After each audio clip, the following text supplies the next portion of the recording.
Fala rapaziada, beleza? Professor Grilo, professor de Jiu-Jitsu.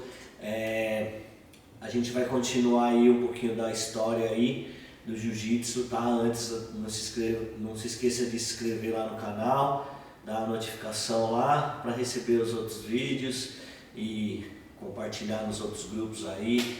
Tem as outras modalidades também, mas vamos falar um pouquinho mais do Jiu-Jitsu. Então, a nossa última conversa ali, a gente deixou bem claro como que surgiu a arte marcial, né? As suas dimensões, né? Chegou em cada país aí, teve um aperfeiçoamento, uma virou judô, outra virou karatê, outra virou kung fu, e assim foi acontecendo. E aí quando chega aqui no Brasil, aquele rapaz Conde Coma encontra com a família Gracie lá no Belém do Pará, e dali começa. Então o Carlos Gracie, que era jovem, começou a treinar com o Conde Coma. Na verdade eles faziam apresentações em circo, em praça pública, desafiavam as pessoas, outros lutadores de outras artes. Então o Carlos Gracie começou a gostar muito dessa arte, se dedicar, começou a treinar também, e ele era um dos irmãos mais velhos de um grupo de 6 irmãos, tá? Então o que aconteceu? Logo no Belém do Pará começaram a treinar com os seus irmãos e tal, e eles tiveram a ideia de ir embora para o Rio de Janeiro, né, que era na época a capital do Brasil. E chegando no Rio de Janeiro, o Carlos abriu a academia, né, a Academia Gracie no Rio de Janeiro, e ali eles tinham um clã, né, eles formaram um clã. Com os irmãos, um dos representantes da família, que era esse cara que desafiava as outras artes, que lutava em praça pública, era um cara chamado Jorge Gracie. Tá? Então o Jorge Gracie, o apelido dele era Gato Ruivo, que ele era ruivo e tal. O pessoal da família Gracie, eles tinham várias etnias, né? Porque começaram a fazer esse clã, né? Então tinham lá 6, 7, 8, 10, 15 filhos, com mulheres de raças diferentes, negras, brancas, mestiças, índias. Então começou a se formar um clã, né? Isso no meados de 1920, 1930, por aí. E aí nessa que foi a expansão, né?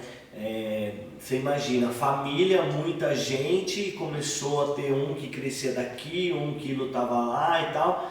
Começaram a brigar, separar. E o que era o lutador mesmo da família, que era o Jorge, ele começou, ia para as noitadas, virou um bom vivan. E aí o que aconteceu?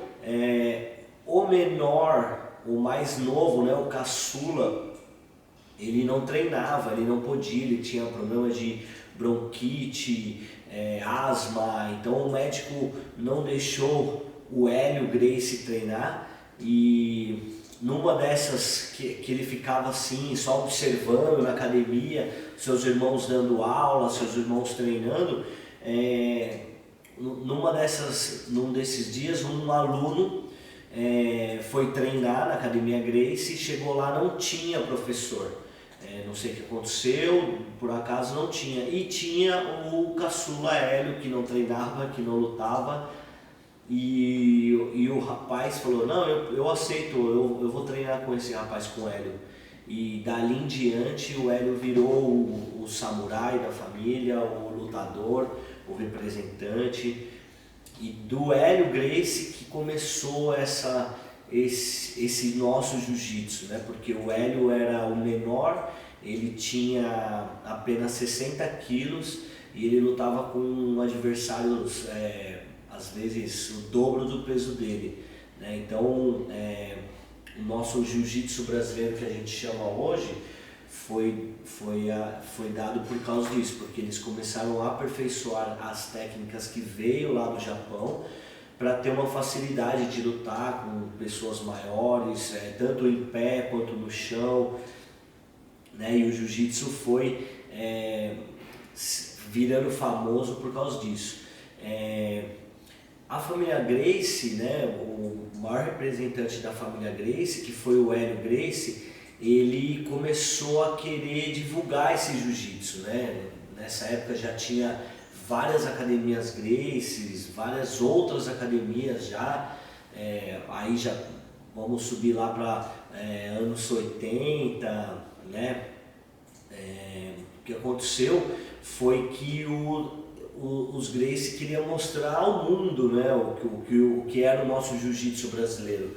Que foi aí que um dos filhos de Hélio Gracie, o Rorion Gracie, ele foi para os Estados Unidos e eles inventaram o UFC, que hoje é o maior evento de lutas, né? Na época chamava Vale Tudo, era o desafio entre o jiu-jitsu contra uma outra arte, por exemplo, o jiu-jitsu contra o boxe, jiu-jitsu contra karatê, e ali para provar qual arte era melhor.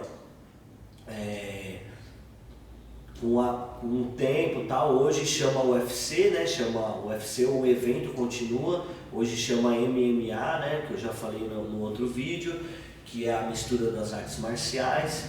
E hoje não tem mais aquele desafio da luta contra a luta. Hoje todos os lutadores de MMA, eles têm que treinar tanto o chão, que é o jiu-jitsu, wrestling, greco-romana, outras lutas também, pé, judô, muay thai, taekwondo, karatê, boxe. É muito importante para ter um desenvolvimento no MMA, né? Então, essa história que veio aí da família Gracie aí, nada mais é do que um aperfeiçoamento do nosso jiu-jitsu, no jiu-jitsu japonês, né, tradicional, e ainda hoje chamam de Brazilian Jiu-Jitsu, mas a gente aqui no Brasil está tentando passar para o jiu-jitsu brasileiro, né? Então, para tirar essa parte do Brasília, que já que é português, vamos jiu-jitsu brasileiro. Rapaziada, essa foi um pouquinho mais aí da história, tá? Do nosso jiu-jitsu. Nos próximos vídeos a gente vai conversar um pouquinho sobre o jiu-jitsu competitivo, vou falar sobre faixas, pesos, competições, tranquilo? Beleza? Espero que todos estejam bem aí em casa e assina lá o canal e estamos no próximo vídeo aí. Valeu, rapaziada, saúde para todo mundo. Os